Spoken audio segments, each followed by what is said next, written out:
everybody. Welcome to the Garbage Time Podcast. I'm your host, Katie Nolan. I'm joined today by producer Matt. Hey. Hey. What's up? How you doing? Pretty good. And producer Dave. Hey, yo. Hey, yo. And you know what? They're going to talk to you about our new sponsor, Mack Weldon. Because you see, Mack Weldon is a men's underpants company. So I can't quite chime in, although I do have my preferences. You guys have worn this actual thing and benefited from this sponsor. Right. This is true. How's that for you guys? It's super comforting for me, I have to be honest with you. I've been wearing their underwear, and it's so much more comfortable than any other underwear. I mean that, than I've ever had in my life. That's right. You know what isn't comfortable? Me looking at you while you talk to me about your underwear. If you could please not stare me in the eyes as I say this, it would make everyone more comfortable. But yeah, super soft, and I was working out in them, and they're moisture wicking, which is great. Oh my God. There was sweating happening, but like not there, which is great. And also they have the way the legs, the part grips, it's like they don't like ride, which is awesome. Great. And are we making you uncomfortable yet, or is this good? Yeah, Ford, you got anything? Yeah, I'll talk about it, but you can't look at me. Okay. You can't look. You have to look like out the window. Yeah, they're really comfortable. I threw out all my other pairs, which is a problem because I only got 2 pairs from Mack Weldon, so that's a concern. I also got a hoodie from them. Ooh. Yeah, Mack Weldon. Just in case you've never heard of it, MackWeldon. Mack Weldon. They want you to be comfortable, so if you don't like your first pair, you can keep it, and then they still refund you. So that's pretty sweet. No questions asked, which is good because I don't like having to answer questions about my underpants. Yeah, zero. So go to MackWeldon.com and get 20% off if you use the promo code Garbage Time. That's all one word, no spaces. Garbage Time. MackWeldon.com. Garbage Time. 20% off. Later in the show, guys, I'll be joined by Daily Show correspondent Ronny Chieng. We don't talk about his underwear, but here is a quick moment from that chat. You can't do an American accent? I can't really do. I probably should train myself better. Try. Say. I can do like a American South one, I think. Reginald Hedges, you are under arrest for insurance fraud, arson, and theft of a dead body. That's the only way. But even then, it's shitty, right? It's not great. Yeah, it's not great. But first, as you guys know, last weekend I went to my first ever Daytona 500. And brace yourself, guys. Katie Nolan is a NASCAR fan now, I think. Whoa! I had so much fun. It was the coolest weekend. So it was a Fox trip, obviously. I went down there, and Friday I had to do, Jeff Gordon is now on the Fox broadcasting team, and so we did, he threw a big party to welcome him to the team. But so I did like a little bit with him, which was fun. He's super nice, and he did a great job at the race on Sunday. So that was really cool. And then I just got to like kick it for the rest of the weekend. And a month ago when I was down in Charlotte doing interviews with some of the drivers during the media day, I met Chase Elliott. He's like super young. And he had tweeted at me after that interview and was like, thanks for the interview, Katie Nolan, an even bigger fan now. So I was like, oh shit, he likes our show and stuff. And so I decided this weekend that was gonna be my dude. Like that was the guy I was gonna like cheer for and root for. I forgot to mention the part, well, I said this last week, but I brought my mom. That's right. And that was really sweet. And so the day of the race, Sunday, well, actually the night before, a woman who works for Fox was like, Katie, NASCAR wants to know if you'd like to be on the list of dignitaries that will be, I like stopped her. I'm like, I've never been on a list of dignitaries. I don't even know what that means. I feel like am I royalty at that point? She's like, they do this thing called the drivers meeting before the race, and it's genuinely all the drivers, and then all the sponsors, like the CEOs of all these companies that sponsor NASCAR. Was Mack Weldon there? Mack Weldon was there, Okay. as my sponsor. Yeah. And then just sitting on a stage are all these like dignitaries, which I guess is the best way to do it because there's athletes, there's celebrities, there's me, a whole wide range of So people. you did there. And so I'm like, yeah, sure, I'll do that. Cool. And I get there, and it's like I'm looking at the names on the seats that are going to be seated around me. It's like Ken Griffey Jr., John Cena, Gerard Butler, the guy from American Pie, Jason Biggs. Oh, yeah. Luke Rockhold was there. Oh, shit, your boy. Yeah, it was, and I'm like, oh, and then just me. Just me in the corner. Me in the spotlight, losing my, sorry. So anyway, I did that. They go around, they name everybody by name. And everybody did the little like half stand up wave. Gerard Butler did the full on stand up two-handed wave. Because he's done this before. This is Daytona! Did he do that? So, yeah, he made the whole crowd do it before the race. Wait, really? This is Daytona! Are you screwing with Being me? dead serious. Oh my gosh. Did John Cena do You Can't See Me? I don't know. I think he just waved. I think people saw him. He was sitting at the front of the room, so they definitely could see him. I was freaking out. I'm like, I don't want to stand. I don't have a half stand. I'll fall. I don't feel comfortable. And I was next to Lorenz Tate, and so the whole time I was like, what are you going to do? Are you going to stand up? I was like, this guy stood. Oh, he only did the half stand. Oh, that guy just waved. Oh, so we were like discussing strategy, and then it came to me, and I froze, and you just see I like smiled and like pulled myself back and went, and then I didn't move. How dignitarian of you. Perfect. Is that a thing? So That's dumb. Yeah. I'm moment. so dumb. So that was pretty cool.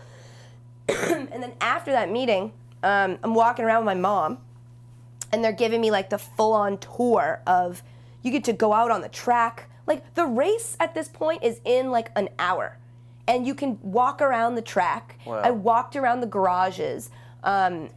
It was fucking so cool. So I'm walking, and my mom, all of a sudden from behind me, I hear like, "Excuse me, ma'am, is this your first race?" And as I hear that voice, a swarm of people start rushing at me. I'm like, what is? I turned around, it was Chase Elliott. And he remembered me, remembered that like I hadn't been to a race before. And his fans were like swarming him to talk to him, and he came over, like introduced himself to my mom. He's 20 years old, he's the sweetest, nicest guy. He was like, where are you sitting for the race? And I'm like, I actually don't know, because Fox just had me like bouncing around. But I had heard we were gonna sit in a box, which I was cool with, but I was also like, it's my first race. I wanna mix it up with like the people. I don't want to sit in like a box, as cool as it is.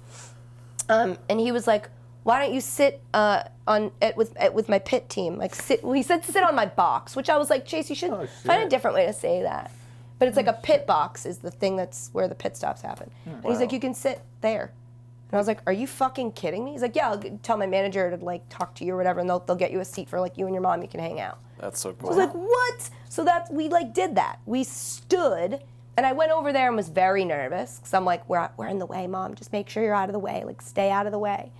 And his pit crew were so nice. And they were like, come on, up to the front in the middle. You'll get better pictures that way. I'm like, I'm standing where you absolutely are supposed to be standing. Wow. And you're letting me stand there and hang out. Yeah. Unfortunately, like 15 laps in, Chase Elliott crashed and was not in the race anymore. And so I'm a jinx. I'm a NASCAR jinx. Wait, didn't you tell me that he asked you to give him a pep talk right before? Oh yeah, I left out the part where right before, like we went to his car. It was like right before that he was literally about to get in his car and drive the goddamn NASCAR Daytona 500, and I was talking to him. Like the access you get in NASCAR events is insane. Wow. They let you do things that you would never, like imagine they're about to kick off a football game, and I'm like, hey Tom, how you feeling about incredible. Being a quarterback in 5 minutes? Do you feel good about it? And so I'm like talking to him, and he's like, I'm like, you gonna win? Like you have to win. And he's like, yeah, I need some like words of whatever. And I said, you better win, because I'm pulling for you, and like if you don't win, I'm gonna be really pissed. And then in retro, like in hindsight, like maybe you should have like actually encouraged the poor kid instead of being like, dick, you better fucking like bitch better have my money to him. Like I wasn't nice, I wasn't inspiring. I was like, you better fucking win. And then when he spun out in like lap 15, I was like, well now I feel like a total asshole. And I also didn't know what to do because they were talking about like getting his car back out, and he got back out and raced. He was 40 laps behind, but his team got his car fixed and raceable in 40 laps. That's amazing. Fucking crazy. And he went out and just did it to get some laps in, which I thought was really cool. That's really cool. But anyway, that's awesome. Overall amazing experience. And like huge thanks to his team and his crew. They were all so great. But anyway, I think I'm a NASCAR fan now. I've got to test it by like going to another race. All right. Oh my God, you guys, this is exciting too. It's time for our new segment. Can't fade that pick anymore. No. New segment, Pick Your Poison. Yes. Okay, this is a huge deal. Yeah. Yes. We've got to get through the business of it because this is the first time we're doing it and it's your first time hearing it, listeners. So here's how this is going to work. There are 5 categories on the board. Think of it like Jeopardy. I don't know them. I don't know what's inside of them. Producer Garrett is going to read them to me. I'm going to pick a category. Once I do that, he's going to reveal what's behind the category, which is a question that has 2 options. Then we're going to hear the facts behind the options. I'm going to make my pick. Producer Matt and Producer Dave are going to make their picks. And that's it. Pick your poison. Did I nail all the things? I think that was a great explanation of it. And then afterwards, here's the cool thing. Now that Twitter has those polls, we're going to open it up to you guys on Twitter with a poll. And then next week we'll look and see where my picks match up with your picks. So now it's like an interactive segment. We're changing that game. Yeah, that's right. We're changing the goddamn game. And yeah, let's welcome in Producer Garrett. Yeah. Hey, welcome to Pick Your Poison. Wow. Hello. Poison. Okay. Garrett, what do we got for this week's love categories? where this is going. Oh, wait, did I mention there's 5 categories? We will do 3. That's right. Because we You don't have have to pick all the the time in the 3. world. Yeah, There's a lot of pressure on you to sort of pick the best categories. I'm going to pick potent potables. That's right. That's all 5 categories. All right, Garrett, what are the categories? The categories for this week, Katie. Horny athletes. Wow. OKC hotel calamities. Wow. Fatleets. Sluggers seeking attention. And Oscars the Grouch. Oh. Okay. I'm going to pick Oscars the Grouch. Wow. Leading us off with Oscars. Oscars the Grouch. God, I have no idea where this is going. Oscars the Grouch. Less exciting Oscar winner. The Revenant or The Big Short. Ooh. When are the Oscars? The Oscars are Sunday. Wow. I just Sunday. lose track We're of that looking ahead. stuff. How come the Grammys weren't on a Monday? Or like a How they were come on the a random Grammys day. were the Grammys? How Yeah, come the those were Grammys bad. ended with Pitbull? Okay, I'm still which is upset about it, Katie. Which is a less exciting win? The Revenant or The Big Short? We'll lay it out for you. Okay, So sorry. Go ahead. I'll start with The Revenant. Okay. The Revenant's the Producer prohibitive Matt. favorite right now. It'd be a shock if it didn't win. Right now, the odds are about 1-2, which means you'd have to bet $100 to win $50, so why even bet it? But The Revenant was the 17th biggest movie of 2015. Like, nobody saw it, and the whole thing just, to me, feels like a kind of a vehicle for Nobody an Oscar saw for it? Leo. Yeah, 17th biggest movie of the year. I didn't know that. I assumed everybody saw it. Yeah. I well, didn't see it. I've seen The Big Short. Wait, what's that one? Wait, I had a genuine moment where I was like, I said the wrong thing. Because then I was thinking of the Get Shorty. I was like, I'm Get saying Shorty it came out wrong. in The Big Short was about The housing crisis. The housing crisis. Yeah. Some quick facts on that. Okay. It won the Producers Guild Award for Best Picture. 19 of the last 27 Best Picture winners at the PGAs have also won the Oscar for Best Picture. But The Revenant was the 17th biggest movie of the year. Big Short was the 45th biggest movie of the year, probably because it was about banking. I don't know if that just might not be that could something be that's why. But they exciting. did- It's about math. They Yeah. explained it in a cool way. They did. Like with what's her name in a bathtub. That was cool. Yeah. Margot Robbie. Yeah, I liked how self-aware it was. How it had those moments where it like broke the fourth wall or whatever you call it. Where it was like, we know you're not listening to us, so here's Margot Robbie explaining it to you naked in a bathtub. Yeah. That was smart. Which then I also still didn't listen to anything she said Yeah. because she was naked and in a bathtub. Right. So, but I liked that. I thought that was cool. Okay, it's time to make some picks. So, Producer Matt, what do you got? I will say that the less exciting winner here would definitely be The Revenant. The Big Short's at least directed by Adam McKay, which is a kind of cool comedy people doing other stuff. I will say The Revenant will win, and I will not be excited about it and complaining this time next week. Okay. I'm actually Producer going to Dave. agree with you here as well. I feel like The Revenant was one of those films that was like made to be an Oscar film and made to get Leo, the Best Actor, win. And whereas The Big Short, tried to do some different things at least. So that would at least be surprising. But I think we're going to go. The least exciting one is going to be The Revenant. Yeah, I think I have to agree. The less exciting one would be The Revenant because they've been talking about it being an Oscar film since way before it came. It's like nobody even had seen it yet, and they're like, oh, Oscars. So it would be super unexciting. So cool, I'm gonna say The Revenant. That's my pick.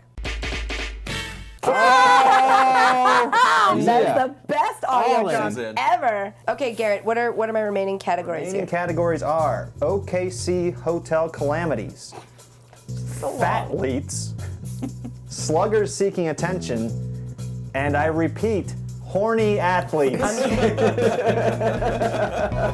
I'm gonna go with horny athletes for 100, Alex. There we Good go. choice. So this one we're not that excited about, but who's hornier, Kurt Rambis Oh or God! Rob Gronkowski? Wow. We're ready to take Now it here. this is Man, this is why we need the Garbage Time podcast. impossible. For these kind of Yes. decisions, questions. this is an impossible question to answer. Well, that's But what we're we're gonna here have to to do. try. Kurt Rambis is the name of the guy who comments on porns online. Porns? On porns. On Yeah, that's what they porn. call them. Porns. On That's what pornos? everyone calls them. Yeah. Yeah. I don't even know what you're talking about. God, thumbs up. 65% thumbs up. Who's hitting a thumb? Well, that's a question for another day in that context. Who isn't hitting that thumb?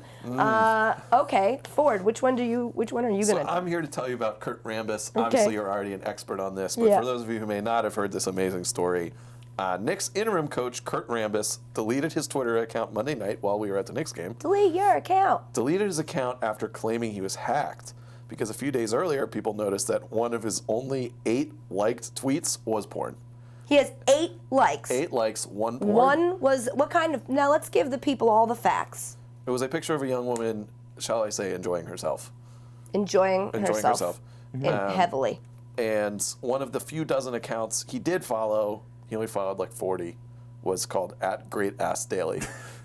Great ass daily. Yep. Now, did that account only post one ass per day? It would be like It has a to. lie if they did more than one. Right. I feel like they can only. And Yeah. were the asses great? Like, this is the research that, like, I assume you guys did. Yes, we did heavy Okay. research on this. Yeah. More than one per day.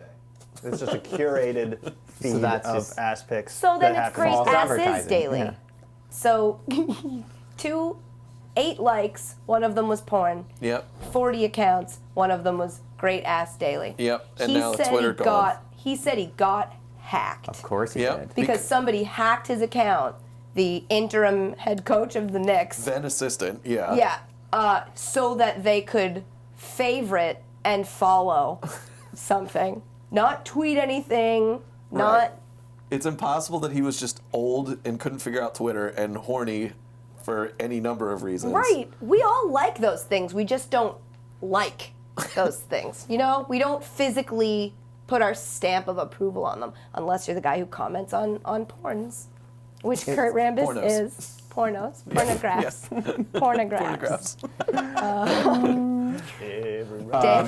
So You're on gonna the other talk side about here, Gronk. we have Gronk. As I'm sure you know, Gronk's party ship recently docked back in Miami after a cruise to the Bahamas. Highlights of the cruise included Gronk twerking on stage to Flo Rida, Gronk offering a couple $10K in cash if they bang in front of everyone right now. That's a quote. What? That's a quote, and I quote. And a woman who was quoted as saying, "Am I having a good time? Oh my God, yes. Although I kind of don't remember last night. I might have blacked out." And this woman was identified as, "There's absolutely no way I'm telling you my name."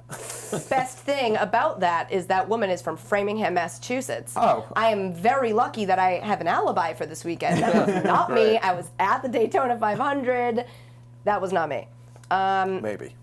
Yeah, it was totally me. I also love that on the Gronk party ship, like 2/3 of the passengers didn't know that this was like How the does Gronk party that ship. happen? They were just going on a nice cruise with their family How to the does that Bahamas. happen? My all-inclusives. Oh my God, what's happening over there? Like, did it become like that's like a non-consensual gronking. Gronking, yeah. You got gronked without your permission, Yep. which is just- a little, not a good look for you, Rob. Oh. Robert. Next year you got to get on this ship. Yeah, I'd go maybe. I get really tired now, pretty easily, and so like 3 days, 3-4 days of nonstop Gronk. I'd go to bed for most Yeah. of it. I'd be like, good night. I'm gonna go like pictures of butts. I need more like alone time with great ass daily. I don't want to be hanging out and listening to Red Foo of what's LMFAO is in the yeah, house. like I don't Waka need flocka to. flocka. How many times can you listen to an LMFAO song before you're not L'ing your effing A all off anymore and you just want to hop off? Like, I can't. I just picture that being one continuous, like, my God. LMFAO song on a loop, and, like, That's what's in his brain. it's in your His ears brain all is the like, time. catch touchdown and party all night. He told a couple that he would pay them to have sex Yeah. right there on the spot. Yeah, 10K in cash. Who's Sorry, Garrett. hornier, Kurt Rambis or Rob Gronkowski? Tough. This is really tough. Ford, what are you thinking? Kurt Rambis, man, he's a freak in the dark. You know what I mean? He's got that wild freak style, and he's not He's allowed a to let it coach in the fly. streets, but a freak in the dark. Yeah, There it freak is. on his dumb Twitter. Kurt Rambis, he's hornier. Gronk all day. I mean, come on. He went on he had his own cruise to the Bahamas, and like the amount of girls that he banged, Women. the amount of women that he banged Ladies. on these Young 3 ladies. days is just, I just can't even imagine. And come on, Gronk all day. I think you got to take into account Yeah. that Gronk is young, and so it's natural for him to be that horny. Yeah. And so there's a bit of like a curve, there's a bit of like a spread on this that like I think Right. Kurt covers. That like he's Ooh, the right. fact that he felt the need to delete his entire Twitter account because he just didn't get it also makes me think that like there's more to that story. Yep. He had to get rid of his Twitter so as to not give in to liking more pornographic photos. Just couldn't Instead of figure just out like how. unliking it or Yeah. like not liking any more of them, he's like, now I've got to get rid of Twitter. Yep. Because for me, Twitter is just about great asses daily and girls enjoying themselves. And if I can't enjoy that, then why have a Twitter? That's like being married and on Tinder. What's the actual point? Right. So he deleted his entire account. So I'm going to say Kurt Rambis is hornier. Before we get to our last category, I want to tell all of our listeners about Lyft. Yeah. You know, Yes. Lyft, the app you use to call a car that then you get into that car and it'll take you wherever you want to go. New sponsor. I just started using Lyft and I love it. It's super convenient. Remember when you used to have to like hail a cab? It's like today, it's raining really badly in New York. And I'm gonna have to eventually leave this building and go to another location. And all I have to do is open up the Lyft app on my phone and like ask somebody to come get me. Then they do, and then they take me wherever I tell them to, which is It's the best. Pretty easy. like It's my pretty great. parents' minds are blown by that. That's not a thing. You used to have to call a cab company and talk to somebody. You don't have to do that anymore. So yeah, I love Lyft. I think it's great. Did I already mention that's L-Y-F-T? I feel like that's kind of important for anybody who doesn't know. The drivers are really nice. I had like an hour-long it was a 40-minute car ride. Like a 40-minute conversation with my driver the other day. He was really cool. And the thing I like the most about Lyft is that when you're done with the ride, you don't have to like give them cash or anything. Your credit card is in the app, and then you can tip them on your credit card. That's nice. Because if you have a connection with somebody and you're talking to them, there's always this awkward moment of like, oh, am I supposed to tip them or is that taken care of? Lyft lets you do it right in the app, which I think is really cool. And it's also really cool for their drivers. They treat their drivers really well and it shows, and that's why I think it's great. Also great is that we have an exclusive offer for you guys, my listeners, because I love Lyft and I know you will too. You can save $10 on each of your first 3 rides, so $30 total in savings. And if you're taking short enough trips, or depending on where you are, that's like 3 totally free rides, which is, you're welcome. I know, that is really nice of me. Incredible deal. So the easiest way to get $10 off each of your first 3 rides, you go to lyft.com/Katie. That's lyft.com/Katie. Enter your phone number, and then you're gonna get a message to activate your offer. lyft.com/KATIE. Don't wait. This amazing offer won't last, and it's only for my listeners, who I like to call my friends. Man, we're hooking people up today. I know. Give I them got a lifts, lot give them of underpants. I'm getting a lot of Twitter like people telling me that they're using our promo codes, which amazing. is sweet. Yeah, guys. it's awesome. Yeah, it's really sweet. Sweet. Okay, we've got one more category to pick, and there's 3 categories left. The remaining categories are OKC Hotel Calamities, I just hate the word calamities. Yeah, makes you kind of curious. Though. No, it doesn't. It makes me think of Calamity Jane. OKC Hotel Problems, Thank you. Fatleets, or Sluggers Seeking Attention. So I know what Fatleets is, and I don't want to talk about it. So I think we're going to go with OKC Hotel Calamities. Okay, the categories you did not pick. Fatleets, whose fatness is more concerning, Eddie Lacy or Pablo Sandoval. Sluggers seeking attention. Who is thirstier, David Ortiz or Jonas Cespedes? How are they thirsty? Like from For attention. Oh, but anyway, Anyways. the one I did pick. OKC hotel calamities. Which hotel problem is worse? Bed bugs or ghosts? Okay, wait, what? Explain this to me. I must have missed this story. Okay, so I'll start it off with the bed bugs thing. This week, Cavs point guard Kyrie Irving only played 9 minutes in a loss to the Pistons on Monday. The team said it was due to flu-like symptoms, but Kyrie said it was from getting bed bugs at the Skirvin Hotel in Oklahoma City the night before. Skirvin? The Skirvin. That's like what it's called when you have bed bugs. Yep. Yeah. Like I skirved that hotel. Well, Skirvin Hotel is A, the only hotel in Oklahoma City that's nice, apparently, and B, well, there's another thing to it in a second. But here's what Kyrie said about the night he spent at the Skirvin. I got 3 hours of sleep. Just imagine how freaked out you'd be if you saw friggin' 5 big-ass bed bugs just sitting on your pillow. I don't think that's bed bugs then. He slept on the couch that night, and Hilton Hotels apologized today. Oh, it's a hotel. It's a Hilton. It's a Hilton. Here's the thing. Bed bugs are not that big. So it sounds like he just had bugs in his bed. Which is Gross. even worse. He Very said he was really gross. itchy, and they were like on his face, and like, Ew. Oh, God, bed bugs. Isn't that Has anyone in terrible? this room ever had them? can't say I have, thankfully. 'Cause I feel like you guys have lived in New York and stuff. I feel like everybody who lives in New York has had it once. I haven't, because I'm not gross, but you guys might be. No. Are you gross, Garrett? Gross, but I haven't had that much. Yeah. Yeah, thank God I haven't. That sounds like a life, like it's the worst. So then he got these, and then they had to fly to Detroit and play that. The following day. And you know you've got to like shake out all your stuff and like go into yeah. quarantine so as not to bring them into your next hotel room. Well, the That's other not one, all Katie, the that's not Skirvin, all. yeah. At the Skirvin Hotel, there's bed bugs, but the hotel is also haunted by Effie the housekeeper. This is the thing. NBA players often tell stories of sleepless nights filled with creaks and groans. Taj Gibson from the Bulls once couldn't explain why his bathroom door kept slamming shut repeatedly all night. Wesley Johnson once woke to find his bathtub filled with water, and Eddie Curry once claimed he was so scared of Effie, he slept on the floor in Nate Robinson's room for comfort. Apparently, Effie was a housekeeper there who was having an affair with the hotel owner and committed suicide and has haunted the hotel ever since. Dude, the This is a bathtub real filled with thing. water This is real. by far the scariest of all the things you just mentioned. So there's a Bill Simmons column too where he talked about he stayed in the hotel and he said he woke up in the middle of the night and heard a crying baby in his room.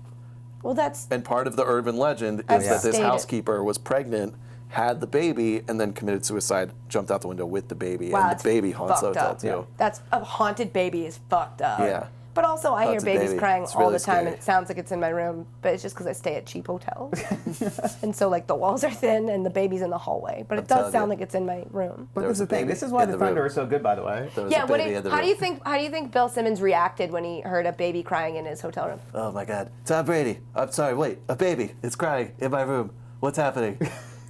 Get House on the phone. I need House. That's good. Oh, that's good. Thank That was you. really That's good. good. Thanks. Ghosts, man. I don't Yeah. know, dude. That's scary shit. Maybe they weren't real bed bugs. They were the ghosts of bed bugs past. Oh my God! Ooh. Whoa! Oh my Oh, God! this is other level shit right now. I mean, yikes. Okay, so we have to say which of those is worse for Yeah. like hotel wise. Yeah. Okay, Ford, what do you think? Man, I can burn all my clothes. I can't ever unsee a ghost. I'm taking bed bugs. I'd much rather have bed bugs than be terrified for my whole life. 100% disagree. Bed bugs are going to create a Get out of problem here. in my life for like weeks at a time because I'm Yeah. going to have to bag all my clothes and wash all them and be like afraid to come into my own know, apartment. laundry, I'll go ugh. through I'll go through one night of haunting and being frightened and my bathtub somehow being filled with water over having to like uproot my life for a week because of bed bugs. I'll go with ghosts. You brought the water thing up again. That just made me waver on my pick because I was going to say the same thing. Like bed bugs are real and they have a real effect on like real life things. And ghosts are like, they're real, but they're like, you deal with that one night and then I leave and it's like, wow, that was really spooky. But now I'm thinking about that bathtub being filled with water and if I walked to pee Door slamming? and I opened up the door and there was just a bathtub full of water, I wouldn't take my things. I would just leave, which would essentially be the same as bed bugs. You just don't take your shit, just leave it and go. I don't know. This is really hard. But I would say, am I saying which I'd rather have or which is worse? Which is worse? I would say that Bed bugs are worse. That was Pick Your Poison, guys. Yeah. It was fun. I think that worked out really well. I agree. Remember, guys, to make your choices in our Twitter polls. At Garbage Time is our Twitter name. And that's where you can let us know how strongly you disagree with our takes, because that's what Twitter's for. And then next week I will reveal how your picks compared to mine. Cool, I like it, guys. Good times. Earlier this week, guys, I sat down with Daily Show correspondent Ronny Chieng. It was today, because I'm wearing the same outfit. Today I sat down with Daily Show correspondent Ronny Chieng. We talked about how he broke into comedy while he was in law school in Australia, the truth behind clowning on people in Daily Show field pieces, which was very fascinating, illuminating, and how he thinks hating fans of other sports teams is kind of a lot like racism, which is a hot take, but a good one. So take a listen. Thank you for being here. No, thanks so much. Thanks for having me. You have a very important job, so it's kind of cool that you made time to be at our not important job. No, not at all. This is very important. Talking about sports, sports is how most people connect. So this is equally as important, man. That's true. Yeah. That was a really nice thing he said just then. Did you hear that? No one heard that. This is fascinating to me. You were born in Malaysia. Yes, ma'am. And then you lived in Singapore, like very, very exotic locations. Malaysia, Singapore, Australia, New Hampshire. Well, first of all, it's only exotic if you're not from there. That's true. So there you go. And second of all, yeah, I guess New Hampshire sticks out a little bit. Just a little bit. You went to law school in Australia. Yes, sir. So how did you get started in comedy? I was doing, there was this like campus comedy competition, like stand-up competition, open mic, and every year I would like sign up for it, and every year I just chicken out like the night before. And my final year at university, I signed up and I was like, all right, it's now or never. And then I did it, and then I won it, and then I got on the Daily Show. No, I won it, and I thought, oh, now I'm a pro comic, and then I went out to like real rooms, like in the wild, public rooms where beyond the safety of friends, and then I was like, oh, no, and I had to, slowly kind of work out my set and work out my voice and all that stuff. But So that was the it first took you gig. one contest, you won it, and then you realized like, oh, I want to do this now? No, I won it, and then I thought, oh, this is cool, and I thought it's a waste to not do the material again, so I went looking for other rooms to kind of do it in. Yeah. And I kept doing it, and I kept getting like booking my next gig and next gig. At first I was gigging like once a month, and I thought that was like, oh my God, I'm gigging so much. And then it became like, twice a week and 3 times a week. But in Melbourne, you there's a limit how much you can gig. So I was gigging. Like a law? It was like a law against how much No, you it wasn't that. It's just that it's a smaller market. It's not a lot of rooms. That's true. It's not like Manhattan where there's like 20 rooms a night. So if you can do 2 or 3 a week, you're doing pretty well. And anyway, so I kept doing gigs. I kept getting asked to do more gigs, and kind of just kept going from there. So what I'm trying to say is that there was no point where I was like, oh yeah, I'm gonna do this. Yeah, it just kind of built and built and built, and I always had one foot out the door, and yeah, I still probably have one foot out the door. Like, oh, when's this gonna end? But it hasn't ended yet. So. What else? What are some of the differences between the stand-up scene here and then just abroad? Because you did it in Australia. You did it in Asia too? Well, I started in Melbourne, Australia, and that's kind of like my base. And I've been touring around Australia for the past 4 years now. Like with my the way we do it in Australia is we do 1 hour comedy stand-up shows every year. Then you tour that hour. And I've toured that show to Singapore, Malaysia, and Hong Kong. So I've done gigs in Asia, but I didn't come up there. Yeah. Yeah. What is it crazy in Australia? Sorry, you're asking the differences. Yeah. The differences between America and Asia, and stand-up wise, like, well, man, that's so many. Like, do you want differences between America and Australia, or differences between America and Asia? Well, you know Australia better, right? That Sure. was like where you came up and stuff. Yeah. So like, you said there's not as many rooms. Yeah, not as many rooms, so it's harder to get stage time. The shows run a little bit longer. Also, in Melbourne, Australia, we have the Melbourne International Comedy Festival, which I'll be performing at this year as well, March 31st to April 1st. Check out my website, ronnychieng.com. The Melbourne International Comedy Festival is like this festival where everyone does like a 1 hour show. And when you're brought up in that environment of every year you gotta do a new hour, the style of comedy changes to be like, sometimes it can be a little bit more whimsical, a little bit more long form. Whereas in New York and America, it's fair to say that because everyone comes up with the, your spots are usually 10-minute spots. So everyone's jokes are quicker, shorter, So there's some stylistic differences there. Don't get me wrong, in Australia, you still have to have your 5 minutes, your 10 minutes. You have to be able to kill it in those stuff, for sure. But everyone's lives in comedy kind of revolves, rightfully or wrongfully so, revolves around this 1 hour a year format. We can talk about this forever. Like, no, seriously, that's really interesting. It is very fascinating, but it's also very inside baseball. I don't think anyone cares. I mean, you got to be funny anywhere in the world. Like, that's bottom line. But yeah, the stylistic differences definitely with basically in Melbourne, Australia. I think people are a little bit more patient. It's a little bit more long form. And in the U.S. to do an hour is like a big deal. So you don't usually do that until like way late in your career, like maybe you're 10 years in before you do like your 1 hour, you're headlining for 45 minutes or whatever. Yeah. But in Australia, you could do,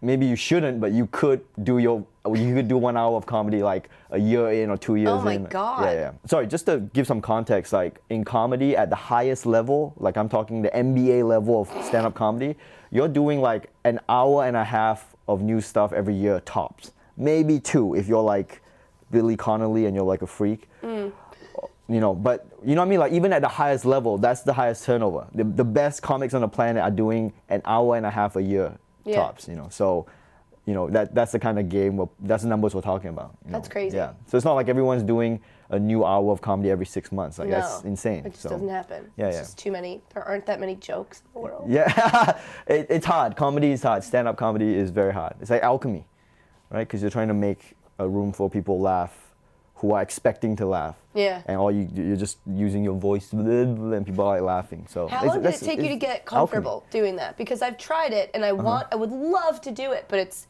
exactly that. It's so hard. I should manage you. I think you should do it. Oh, okay. I think you should do it. First time I saw it, when I first found out about this show and this podcast, I'm like, yeah. Yeah? Yeah. Why? What makes you say that? I don't know. Something like I want to know what you have to say. Oh, really? Yeah. Like when you come on, I'm like, I want to know what she has to say. Anyway. That's cool. Yeah, I think you should do it. And it will open up this whole live touring thing for you, and then you. It's just. I should manage you. It seems like you've got a whole plan. I got a plan. I can lay out this 5-year plan for you. It's just so hard. You're right, because you stand out on a stage, and everyone is like they're going there expecting to laugh. Because the thing with this show is like sometimes people don't come here expecting to laugh, and that's why they laugh, because they don't expect me to be funny. Sure. Yeah, there's definitely that. The pressure of, let's go. Yeah, like make me laugh, clown. Make me laugh. Yeah, so there's that. Stand-up comedy is hard. Like you just, but it's possible. Like you can do it. It's possible to do, but it is hard. And I wish I could tell you how to figure it out, because I don't even know. If I knew how to do it, I would. My life would be a lot easier. How long did it take you to get comfortable on stage? To like walk up and be like, yeah, I don't feel nervous.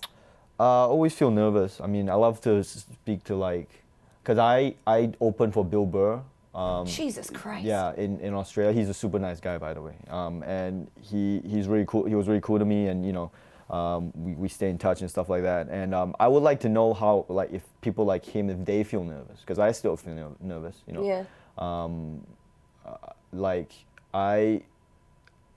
So you answer your question, yes, I still feel nervous. To get comfortable, it's a question of just repetition and just experience. The more you do it, usually. So for me, it's usually after I get my first joke out of the way, then I'm fine. Yeah, once the ball starts rolling. Once the ball starts rolling, you're like, all right, this will be fine. But just before that time just before you go on stage is the worst. I feel like I would tell my first joke and stutter. Just knowing me, I'd be like, shit, and then you're off on a bad start. No, but even then, even that's funny for you to do that. Yeah, but it's true. It's important to get off to a good start in comedy. That first 10 seconds. What is the worst experience doing stand-up you've ever had? Worst experience? You must have some weird stories. Yeah, I do. I've been booed off the stage before.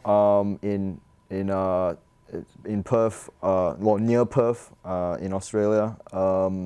I was a music festival, and music festivals are always hard for comedy. Yeah. And people don't understand, like, stand-up comedy needs a context. Like, you can't just do it. Like, you need to have a proper context, like the proper venue, the proper lighting, the sound system, all these factors, time of day. So not to make excuses, but yeah, you have to have context. Like, you can't just do comedy. Like, if you ask me to do stand-up right here to like 2 people, you're gonna look like shit. Like, I don't care who you are. That's why this show is so bad. No, that's not what, no, like you said, this isn't stand-up comedy. We're just talking. Yeah. But to do stand-up comedy here, so you need a context, and if that context isn't right, you can really look bad. And in a music festival, it's possible to do it. They do it in England all the time, and you can have great music festival gigs. I've had great music festival gigs, but sometimes if it's not right, if the audience isn't with you, they just start like heckling, and then it becomes a snowballing thing because you can't. It's so many people at music festival, you can't control it. Well, to be fair, it was like 4 guys heckling me like boring. We don't find Asians funny. Oh, that's so, and a then very eloquent sentence from. yeah, from a heckler, and my style is more aggressive, so I was basically threatening to kick them out of the festival, which I had absolutely no authority to do. And They probably believed you though. No one had my back with that. Security, I was like, do you want me? Do you want me to ask security to kick you guys out? Then if not, then shut the fuck up. And they quieted down a little bit, and then they started again, and I threatened to fight them backstage, and then security. And I was like, security, like, but security did not have my back. No one had my back. I had no authority. That's their job. They have to have your back. As in, they didn't have my back to shut down the hecklers, which they, to be fair, they probably should have. There's only 4 of them, and they should have just recognized as being disruptive. But I threatened to kick them out, and there's no way I could follow through on that. But they fell for it for a little bit, and then I got booed off the stage, and then just left. So that was a pretty bad gig. And if that's the first stand-up story I'm telling you, you probably think I'm a terrible comedian. No, I don't.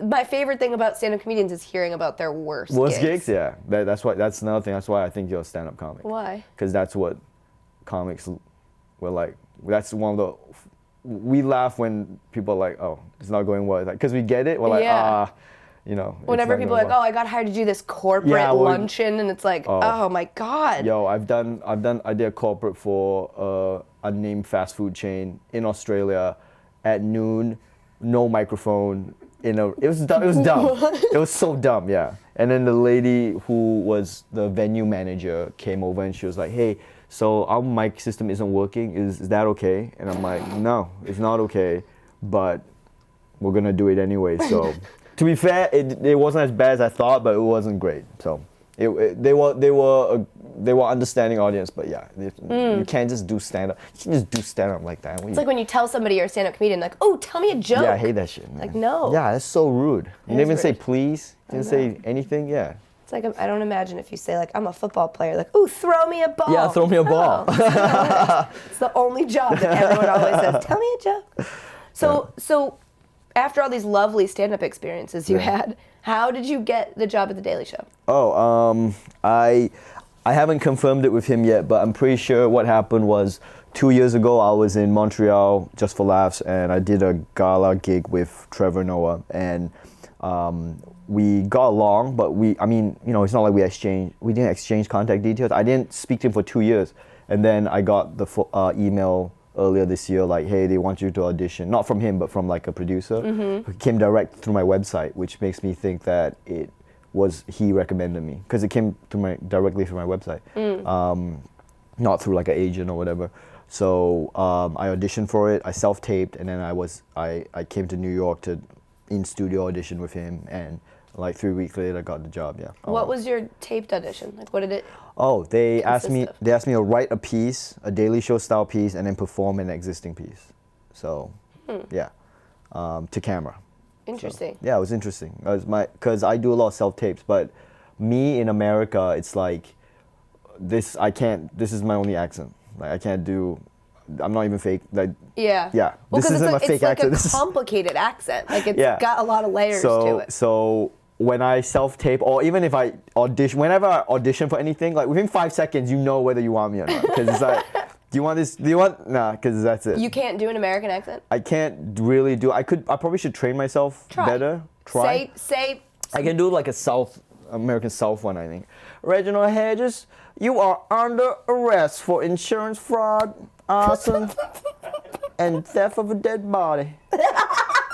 That's the only way. But even then, it's shitty, right? It's not great. Yeah, it's not great. Yeah, so I can do that shitty American South accent or this, whatever this is. So if you don't need either of those two in your project, you're probably not gonna hire me.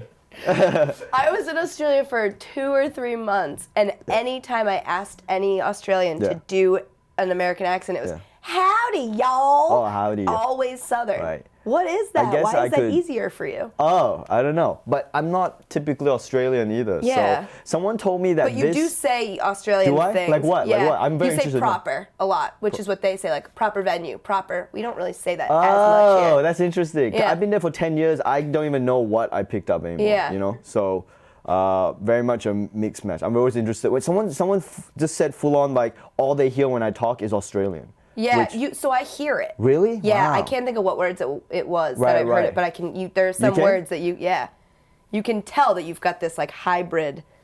Oh, Yeah. I'm lucky to have a job then, because no one can understand what the hell I'm saying. Yeah. You're just ambiguous. I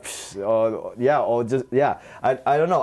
I probably should put in some effort. I always just go, I can't do accents, and I give up on it. But if I could do accents, it'd probably add to my game. I probably should work on that. It's like Yeah. my low post moves, right? Like I should probably work. Yeah. Yeah. Because doing accents in stand up is like special effects. Yeah. You can like, you can tell a story better or it adds something to what you're doing. I should do it. I should try. I'll try. Can you do like a straight up Australian? No, I can't. I can't do anything. Yes, you can. I can I just know do that this. you can. But here's one thing someone told me, that an Australian accent apparently is broad enough to imitate other accents really easily. But the Asian Chinese accent, I can't get it as easy. That's what someone told me. So I don't know. Maybe I buy gotta. that. I believe that. Yeah, maybe I can beat the odds and like overcome my, my speech deficiencies and like have awesome range of accents. Can you imagine having a range of accents but still sounding like me? As in, if I actually had the ability to sound like whatever I want, I could sound like I'm from any country I want to be, but yet I still talk like this. It wouldn't make sense, right? Yes, it would. Yeah, because I don't know. I'll work on it. I'll work on my game. All right, guys, more with Ronny Chieng coming up in a minute. But first, I want to tell y'all about SeatGeek. She goes to one NASCAR event. She says, y'all. Yeah. All right, y'all. Have y'all ever been frustrated trying to buy tickets online? Most sites make it complicated, don't they, y'all? And they all try to sneak in huge fees at checkout. But that's why y'all need to try SeatGeek. They made it easier than ever to buy and sell sports and concert tickets. SeatGeek is the only place I ever go to look for tickets to a game or concert, y'all. I have the SeatGeek app on this here phone, and it's super easy to use. SeatGeek has taken all the work and hassle out of shopping for tickets. I'm losing it.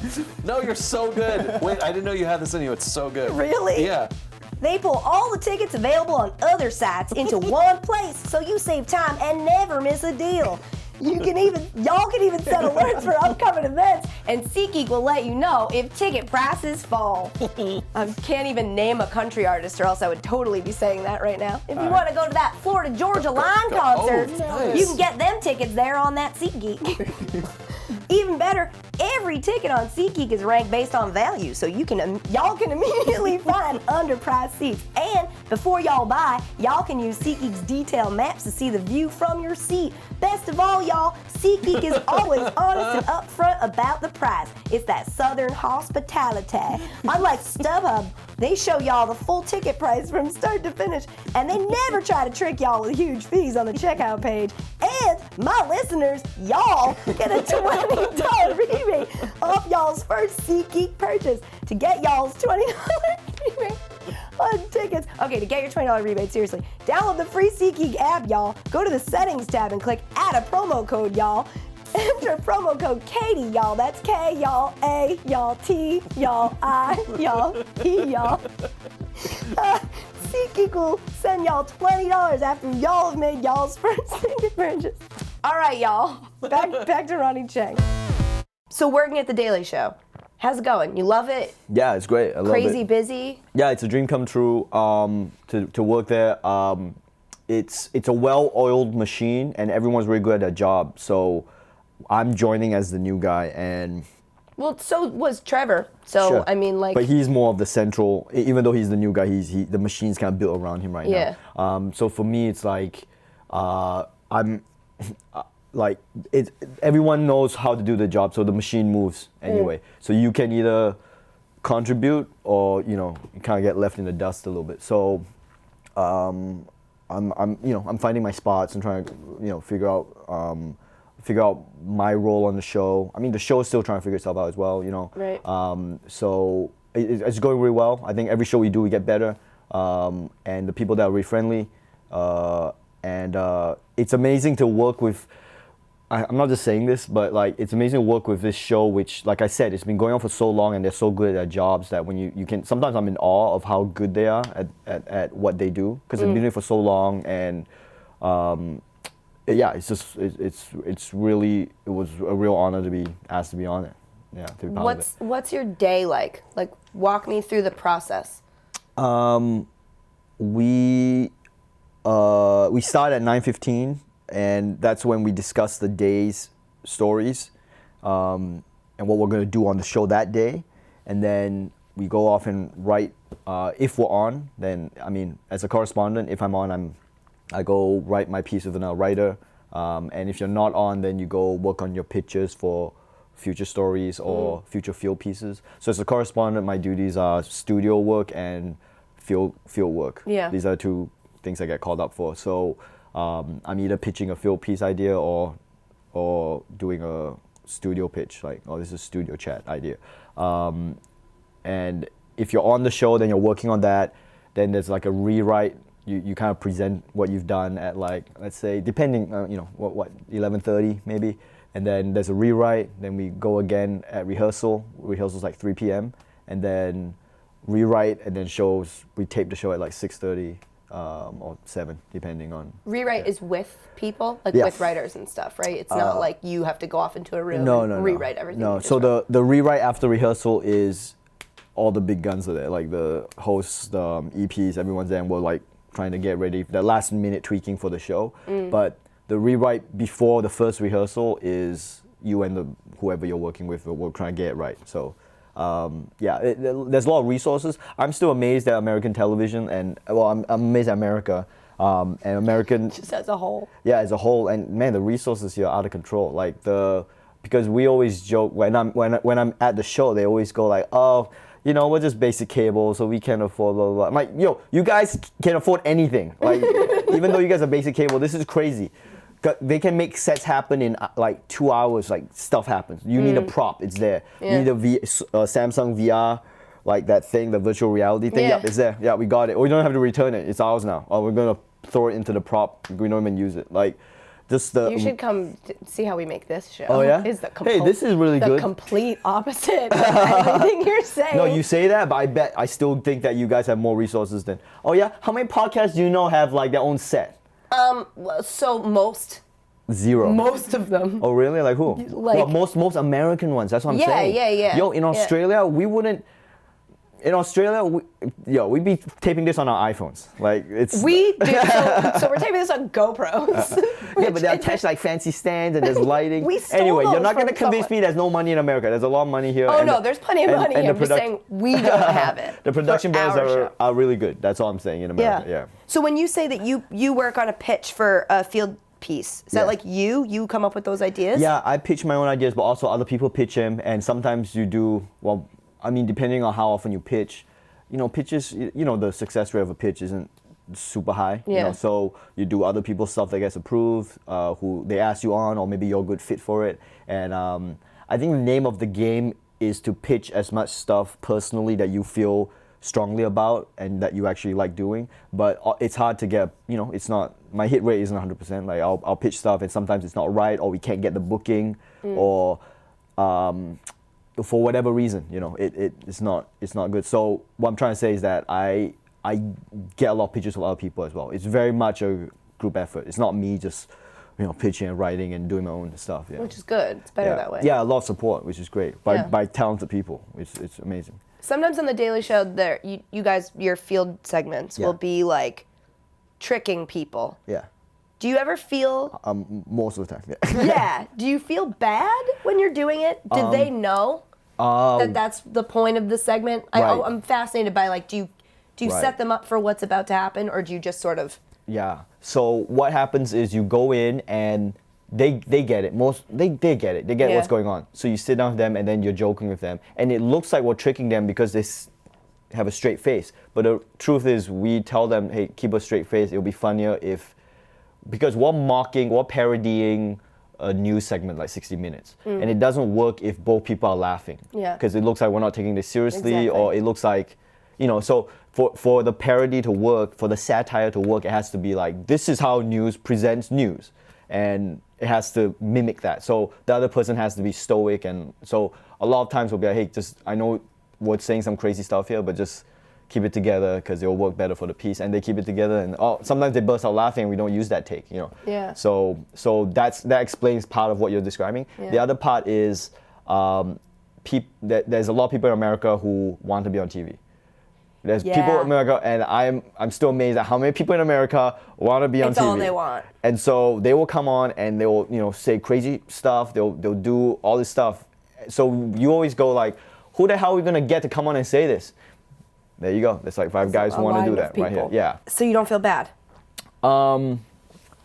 Like knowing that's gonna air and that person you talk to who is nice? By nature, I'm not the guy who I don't like to make other people look like shit because I know how that feels like. But if you come on the show, I mean, that's not that will make you look like shit, but there's something that you want to say, there's an argument you want to present, and this is your platform to present it, and it's basically, if you wanted to come on and say this stuff, we didn't make you come on, and we can make people come on the show. You only come on if you want to come on. So, yeah.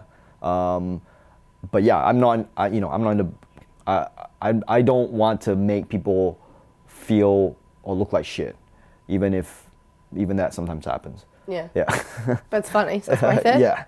I guess. I mean, that's the way. I mean, we're mocking people. So at some point, you have to mock the people who, when situations are crazy, people are gonna get mocked. Right? Yeah. That's just how it is. Yeah.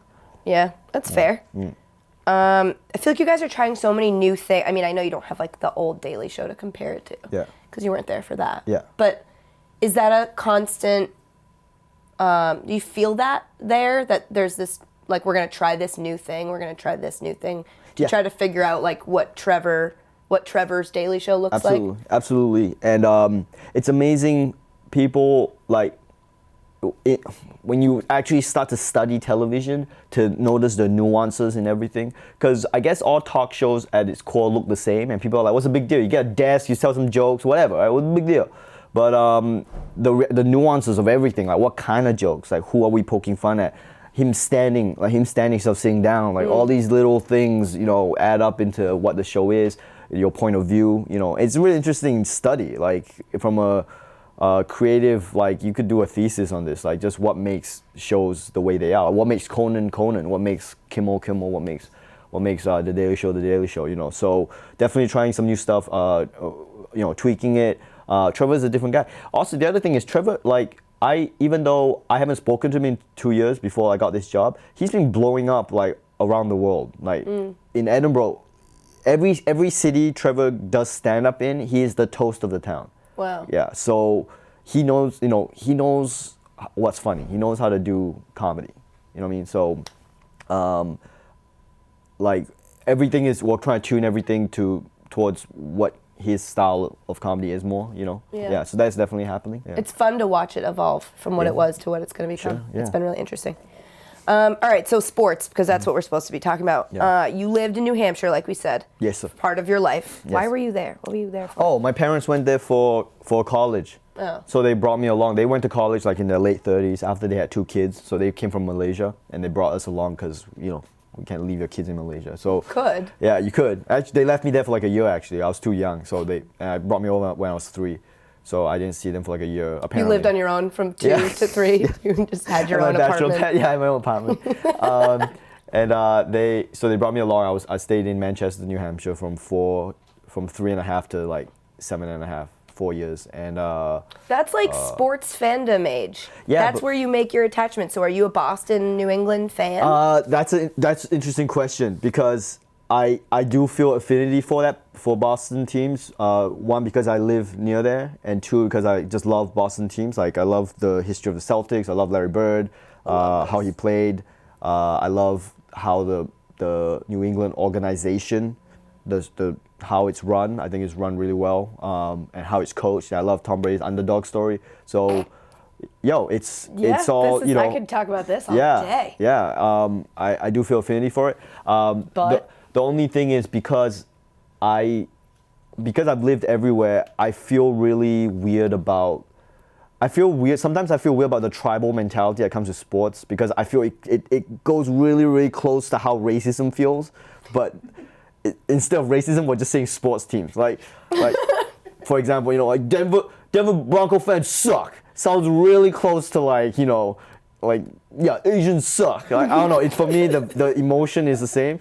So like you have people who are like racism is bad. But Denver fans suck because they like Denver. Like it's too close. Fair. So especially in Boston. Right, and because because I lived so many places, I try not to be too tribal with it. So I don't want to be like, yeah, Boston, everything else sucks. And also I'm not I'm not from Boston, so it feels a bit fake. I mean, the thing for me was I lived in Singapore for 10 years, and Singapore is about soccer, football. We love soccer, football, English Premier League soccer. Who's your team? Once again, same question. Like, who's your team? That's exactly what I'm saying. Because how are you going to pick a team? If you're in Singapore, you just pick the team because you like the player, you like the team, which is cool. Liverpool? No, I like Chelsea because at the time they had a lot of money, and just to irritate everybody, I'm like, I support Chelsea because they have money. Because now they have a lot of money. That's like the English Premier League version of Yankee fans. Oh, right. Yeah. Well, yeah, so just to piss off everyone, because everyone in Singapore was so passionate about like Man U or Arsenal or whatever. I'm like, you know what? I support Chelsea because now they have a rich owner, they have a lot of money, and they're buying everybody. Yeah, I love this. Just to piss everybody off. And it worked. Oh, it worked. Everyone was pissed off. Like, just going, yep, Chelsea rocks because we have money. That's right, we're buying everybody. We got everybody. We got this guy. And I mean, my point was that I really resented how in Singapore they would, like, if you support Man U, Manchester United, you would hate Arsenal fans just because they support Arsenal. But it's like, yo, you support Man U the same reason he supports Arsenal, because you saw them on television once and you said, yeah, I'll go Man U, and then that's it. Like, why are you hating on Arsenal fans? You're not even you've never been to England. Like, you're just picking a team and then hating on other people. It's the dumbest shit I've ever heard. Yeah. So that. Oh God, that's sports. Yeah. So when it really boils down. But I love sports. That's the thing. I love sports, and I get like when you're watching your team win, you're like, yes, this is awesome. I get it, but I just don't get I hate this guy because he supports that team, especially if you're not even from England. Like, what are you doing? You're just picking teams.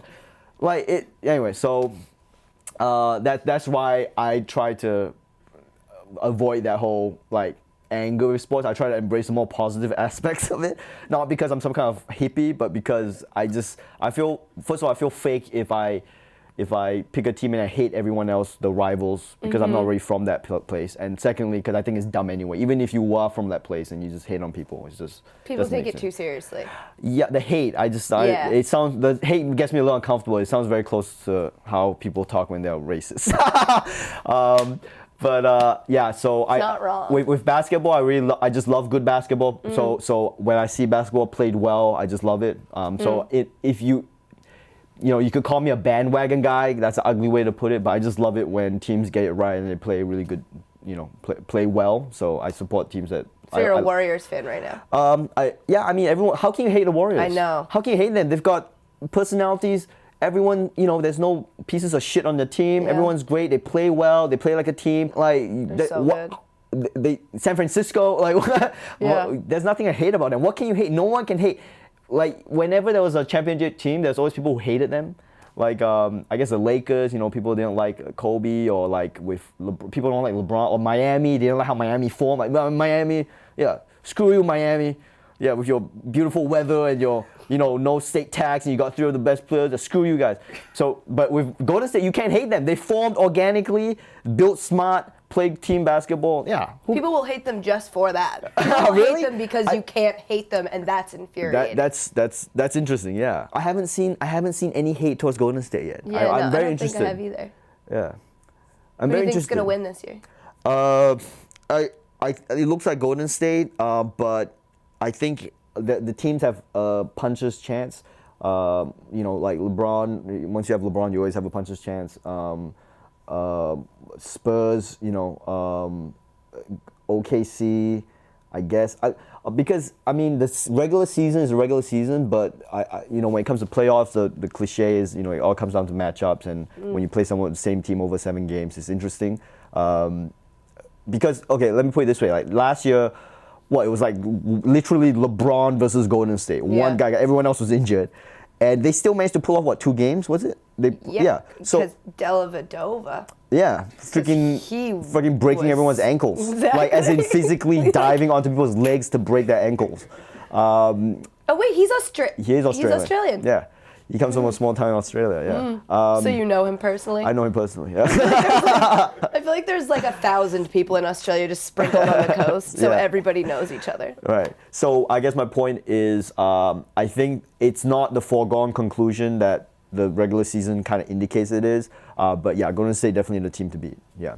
But the matchups, man, like Spurs are no slouch. They've got Aldridge now. They've got Kawhi Leonard. Like LeBron stoppers. They're no slouch and they're coached well. So that's a team I think will be a sleeper. And they sleep. They go under the radar the whole season and they turn it on the playoffs. So same thing. How do you feel about the Kobe farewell tour? Yeah, Kobe is the only player in the NBA who I don't like. If you're in the creative industry, I think you naturally respect other people you respect pro athletes because the dedication it takes to do something like that. And like when people say players suck, it's like, these guys were like killing it all the way up to the pro level. They don't suck. Like it's just hard at the pro level. And they're dedicated to their craft. They're working hard every day. So the hate on professional players, unless they do something shitty, like just to hate on someone and say that he's not a good player doesn't make sense to me, because he could whoop 99.99% of people's ass on the field, right? Like remember when Scalabrine played the White Mamba, played the one-on-one challenge, and people were like trashing him. You're the worst player in the history of the NBA. How did you make the team, blah, blah. And he's like, all right, let's go one-on-one. Like just, send me your audition tapes and I'll pick 3 of the best and we'll play one-on-one. And he just destroyed them. Because he's a freaking NBA player. Like you can't. So it doesn't make sense to hate players. But you hate Kobe. But I hate Kobe. I respect his skill level and the dedication. He's definitely mentally tough. Yeah. I just don't respect this. I don't like people who aren't team players and have shitty attitudes. And I think that there's more to his personality than just what he shows on the court. I think he's multifaceted. I think off the court, he's definitely. I watched Muse, his self-created documentary, and I know what it's like to have a different persona, to have an angry persona on stage, on court, and then be a family guy and still. So I get that. I don't think he's a piece of shit guy. I just don't like how he plays basketball and his attitude towards it, where it's, there's all this talk about all he wants to do is win. All I want to do is win. I just care about winning. I don't care about friends. I just want to win. Well, yeah, then why didn't you just shut up and play with Shaq?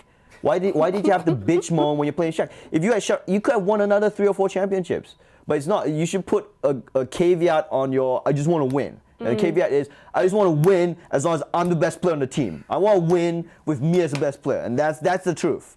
All right? Everything else is just, he's got the will of a champion. What, you're telling me no one else in the NBA wants to win? You're the only guy in the NBA who wants to win. No one else. Everyone else is there to make friends. Right. Everyone knows that. No one else is as competitive as you. Like, nah. It's like everyone wants to win. It's like it's just how you play. And I don't know. I like teams that play like a team, and I just think disruptive influences.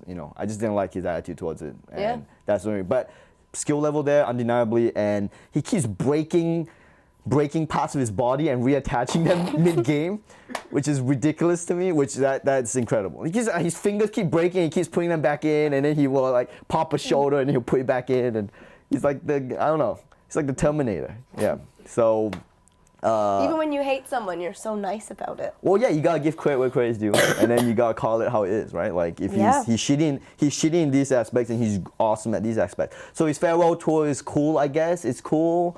I mean, I can't think of any other player of that generation. Oh, Garnett. Yeah, Garnett didn't do it. Tim Duncan definitely is not gonna do it. No way. I don't know. I guess I'm okay with it. I mean, celebrate his. It's been a long career. It's worth celebrating. And No, it's stupid. So say it's stupid. No, it's okay. I don't mind. Look, let me put it this way: the Lakers don't have much going for them this season, and give them, this is their thing, and let them be a thing. It's fine. Yeah, it's fine. All right. Yeah. The way we end every interview is with something called a garbage 10. It's 10 rapid fire questions. Sure. So just answer however you feel fit. Sure. Ready? Yeah. What was the first car you ever drove? Oh, my mom's Honda Accord. What year? 2005. Yeah, 2005. Yeah. Ranch or blue cheese? Cars in Singapore are very expensive, so I had to do it very late. Yeah, cars are super expensive. 2005 as your first car is that's nice. Oh, is it? My first car was like a 98 No. Ford Taurus. Yeah, but that wasn't my car, you know what I mean? It was Yeah, just but my it's mom's. the first car you drove. Sure. Singapore cars are really expensive because there's not enough space, so they jack up the prices. So cars are like 100, like that Honda Accord was like 100 grand. Like, yeah, I'm not kidding. Yeah. What? This is a Singapore thing. Singapore's a small island, so to limit the amount of cars, the car prices are really expensive. It's really hard to own. 100,000 American dollars? No, like Sing dollars. Oh. Which What's is the like, conversion? Like $1. Like it'll be like tens of thousands of dollars. Yeah, it's expensive. It's not It's not like you can't buy a car for like $2 grand. It's impossible. Wow. Sorry, I know this is supposed to be quick fire, but That's good. Let's get to the second Yeah. question. Yeah. Ranch or blue cheese? Ranch. Yeah. I was thinking blue cheese, but like, no, that much cheese is bad. Yeah, ranch. Go ranch. Always go ranch over blue cheese. What was the first concert you ever went to? There's a lot of cheese in America. First concert. Time out. We got it. That's a hot take. There's a lot of cheese in America? There is, dude, just cheese in everything in America. Like, I like cheese. Yeah. Do you need this much cheese in everything? There is so much cheese. Counterpoint, not enough cheese. You don't need cheese in you don't need that much cheese in everything. Yes, like, you do. Everything. You got cheese in your coffee, you got cheese you got cheese everywhere, man. Can I get something without cheese? That's the question. No. No. Why would you want that? Don't you sometimes like your life? you get sick of cheese. There's too much cheese. I'm not familiar with that feeling. First concert, I can't remember. Oh man, I wish I could remember. Let me see, the best concert. Lady Gaga was really interesting, actually. I didn't expect it to be as awesome. Let me tell you something. Anytime you think you won't like something, go for it live, because you might actually like it live. Yeah. Yeah, because Lady the Gaga's visual. great. Live, it was awesome. People were throwing clothes for her. Like, they were handmade clothing and threw it up for her, and she would put it on with like messages. It was actually really interesting. Yeah. Were they made of meat? No, they were Throwing meat yeah, at people Lady were Gaga? people were making jackets for her, and she put them on. Like, oh, this is a cute jacket, and then be a note on it like, Lady Gaga, I hope you wear this jacket. My sister's dying from blah blah blah. Can you read this out? And she's like, oh, that's nice. And everyone would be like, oh. It was like feel good moments. Yeah, it's crazy. All right. Yeah. Who's your favorite superhero? Favorite superhero? I think. Oh man, Spider-Man. Spider-Man is cool. But he's not having a great run in the movies right now, right? He doesn't have the hot hand. Iron Man has the hot hand a little bit. He's kind of controlling the Marvel Universe at the moment. Oh man, what's your favorite superhero? Oh, I really like Hellboy. Hellboy is the underground one. I like Hellboy. Yeah, I really like Hellboy. It's a good pick. Yeah. Do you put ketchup on top of your fries or on the side? Side. Yeah. What is your guilty pleasure television show? Guilty pleasure. What's that? $1 Million Listing New York. It's awesome. It's always deals going down. Is it gonna go down? Is it gonna go down? Are you gonna make it? They made it. The deal happened. $1 Million Listing is about brokers, real estate brokers in New York. It's very interesting. I actually like it more than the other one. The Los Angeles. Whatever the other one. It's like Is it Los CSI. They Angeles? got multiple cities. Yeah, the $1 Million Listing New York. Check it out. Yeah. Do you floss before you brush your teeth or after you brush your teeth? You do it before? Was that all right? Is a hot dog a sandwich? No. What was the last movie you saw in theaters? Oh, in a theater. May have been Ted 2. May have been Ted 2, yeah. Was it good? Yeah, it was okay, yeah. Okay. Boston represent. Yeah. Boston. Last one. You're about to be put to death. What's your final meal? I need an entree, a dessert, and a beverage. Is entree in America a main? Yeah, like your main course. Sorry. It's actually a French word, so it's not even our fault. I guess I'll go steak, because I'm kind of paleo right now. What kind of steak? I'll go, what's the one that's the tender one? Filet mignon? No, the other one. the cut that's really tender, the tender cut. That's how. Sure. How later. Sirloin? No, that's No. not tender. Filet mignon's the most tender. Filet. What's the second tenderness? Anyway. Whatever. Yeah. How do you get it cooked? Medium rare, for 'Kay. sure. And Yeah. then what was the other one you wanted? Dessert and beverage. Beverage is water. Your final beverage is a water Yeah, because it's you gotta stay healthy. And right before you too die. much sugar. There's too much sugar in everything. And the dessert, which I found in New York, is chocolate mousse, but it's made of whipped avocado. You're gonna eat healthy before you die. Yeah. You You're gotta go out about to clean. die. You do not have to go out clean. Go out dirty as fuck. So whipped avocado, chocolate mousse. I swear to God, it tastes exactly like chocolate mousse. If I didn't tell you it was made of whipped avocado, you wouldn't even know. So whipped avocado, raw cocoa, and agave. It's the best. Where do you get this? Ellery Greens near Comedy Cellar. Okay. Yeah, it's awesome. Seriously, try it. But see, now I know it's avocado, and so Yeah. I'm not gonna But like it as even much. despite knowing that it's still good, but if I didn't tell you, you wouldn't know. You'd be like, this is straight up chocolate mousse. I would know. You wouldn't. I would Try know. it. Try it. Try it. I just gave Ellery Greens a plug. Oh my You God. sure did. You should Yeah. get that Ellery Green Green money. money. Yeah. Ellery Green. Ronnie, thank you for being here. Thanks for having me. It's a lot of fun. This was really fun. Up Yeah. until the part where you said America has too much cheese. Now I'm out on you. Cool. Thanks again to Ronnie. That was really cool. Really nice guy. Awesome, dude. So funny. All right, guys. Guess what? It's time for junk mail, y'all. You've got junk mail. I won't. I'm sorry. I won't do it anymore. David, what do we got this Today's week? junk mail question comes from Charlie Potts. Charlie asks, what are your thoughts on voicemails? Hot take. Voicemail Voicemail, takes. junk mail. What are my thoughts on voicemails? So I feel like meh about them. Currently, my voicemail's 90% full. Because I save them if I like it, so I can listen to it later. I never end up listening to it again. But something feels extra mean to me about my dad singing me happy birthday on my voicemail and me going, delete. Like, I feel like you should save that. But now you can, like, email them to yourself, so maybe I'll do that instead. There are people who hate voicemails. Like, we all know a person whose outgoing voicemail is like, hey, easiest way to reach me is still a text. Which is like, dude, we get it. You don't want to have to listen to a voicemail. God forbid you have to listen to me talk. And then that same person leaves me 7-minute voicemails on my phone. That person annoys me. Do you leave voicemails all the time, or in some cases, you're just like, they'll just see the missed call and call me back? See, the worst thing you can do is leave a voicemail that's like, hey, it's Katie. Call me back when you get this. Right. Bye. It's like, no shit. I got that from a voicemail. I mean, Right. from a missed call. You didn't need to say that. But I like a voicemail that's like, hey, you don't need to call me back. I just needed to tell you this, this, this, and this. Because I actually hate talking on the phone. I love when I call someone, when I have to make a phone call and I get their voicemail, it's like a tiny victory for me. Another interesting thing, I actually very recently left a very aggressive voicemail. I called Bill Simmons for the first time. I don't think I've ever called Bill Simmons Name before. drop. So that's, yeah, but it's because you'll just see wanted to know why. that The voice. point of the story is that, like, I called, he didn't answer, which again, tiny victory. Right. Very excited. wanted. Like, very nervous to talk to Bill Simmons over the phone because as much as I pretend we're You friends. can call me anytime. he's It's still- fine. Thanks, You Bill. can totally do it. Thank you, Bill. So here's the thing. His voicemail wasn't one of those average, like, you have reached. Right. Wasn't one of those.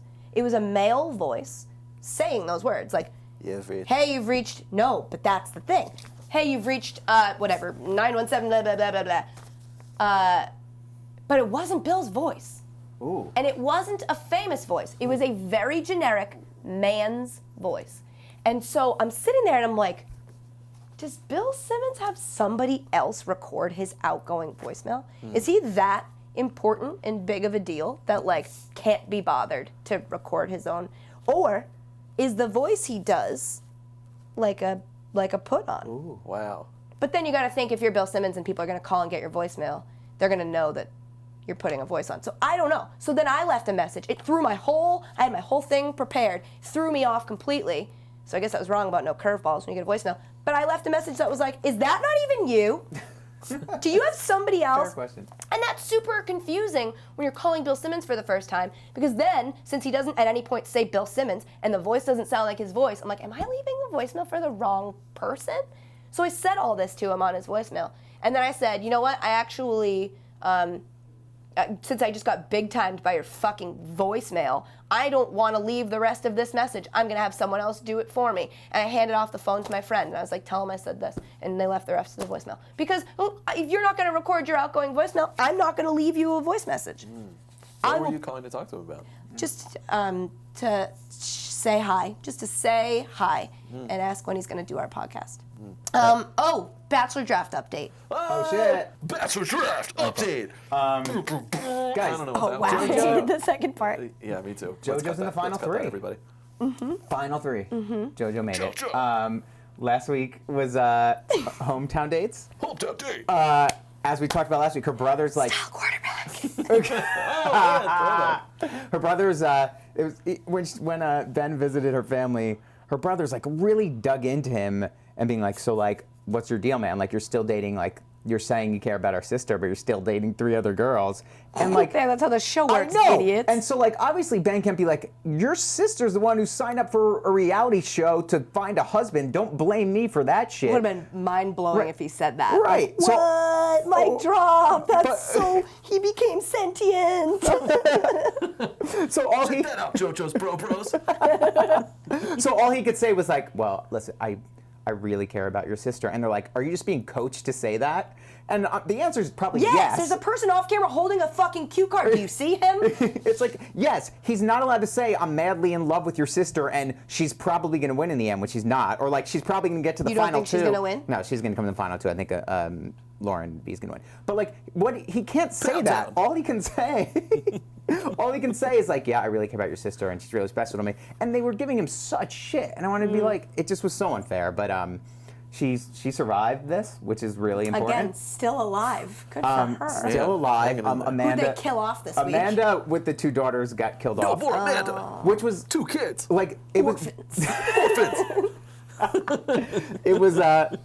It was so messed up because he was never going to pick her once he knew she had 2 kids. He's not ready to be a stepdad. But the producers wanted that moment of him like running on the beach with the daughters and Amanda crying because she's like, finally, I can introduce someone to my daughters who I. Just to have him dumped, that's Yeah. so dumb. That's the worst. If you say that you held out introducing your children to the men that you date and you finally deem it safe when it's a man who's actively dating 3 other women, you're like, this is the guy I can finally introduce my... Like, what pieces of shit have you been dating before that they couldn't meet your kids? But this motherfucker who publicly admits that he's basically, like, has sister wives, you introduce him to your kids? Oh, it's And amazing. then you Tasted got men. dumped. Yeah, and but I love this. So this is a big thing. Her and a few other girls this season have done. Women, sorry.